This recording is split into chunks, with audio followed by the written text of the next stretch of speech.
Isang pananggalang pananampalataya, February 21. Offertory Reading Devotional.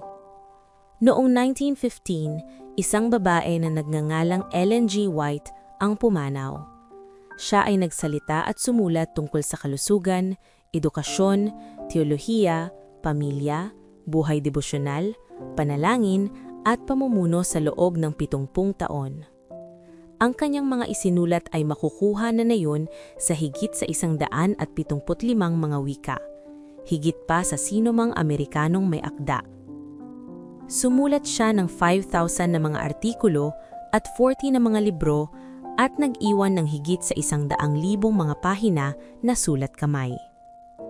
Sinasabi ng ilang tao na ang isa sa kanyang pinakamakapangyarihang mga talata ay ang nasa ibaba.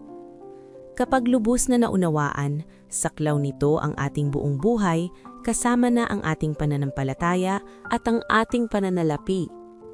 Ang presensya ng Ama ay pumapalibot kay Kristo at walang nangyari sa Kanya maliban sa pinahihintulutan ng walang hanggang pag-ibig para sa pagpapala ng sanlibutan. Dito ang Kanyang pinagmumulan ng kaginhawaan at ito rin ay para sa atin. Siya na puspos ng Espiritu ni Kristo ay nananahan kay Kristo. Ang dagok na nakatuon sa Kanya ay bumabagsak sa tagapagligtas na pumapalibot sa Kanya ng Kanyang presensya. Ano man ang dumating sa Kanya ay nagmumula kay Kristo. Hindi niya kailangang labanan ng kasamaan sapagkat si Kristo ang Kanyang pananggalang. Walang makakakalabit sa Kanya maliban sa pahintulot ng ating Panginoon. At lahat ng bagay na pinahihintulutan ay gumagawa para sa ikabubuti ng mga umiibig sa Diyos. Ellen G. White, Thoughts from the Mount of Blessings, page 71. Kay gandang pangako, kapag lumalakad kasama si Kristo, anumang dagok na ibinabato sa atin ng kaaway ay bumabagsak muna kay Jesus at pinapadaan lamang niya sa atin ang mga pagsubok na gagawa para sa ating ikabubuti.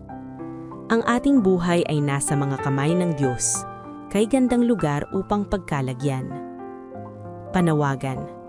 Sa pagbabalik natin ngayon ng ikapo ng Diyos at pagbibigay ng ating regular at sistematikong mga handog, gawin natin ito ng may masaya at mapagpasalamat na puso. Si Jesus ang ating tagapagtanggol at ating tagapaglaan. Kapag lumalakad kay Kristo at ang Espiritu ni Kristo ay sumasa atin, wala tayong dapat katakutan para sa ating pananampalataya o pananalapi. Salamat sa inyong matapat na pagbibigay ngayon. Sa pagbabalik natin ng ating mga ikapo at pangakong handog, ay ilagay natin sa huli ang ating mga hangarin at unahin ng Diyos.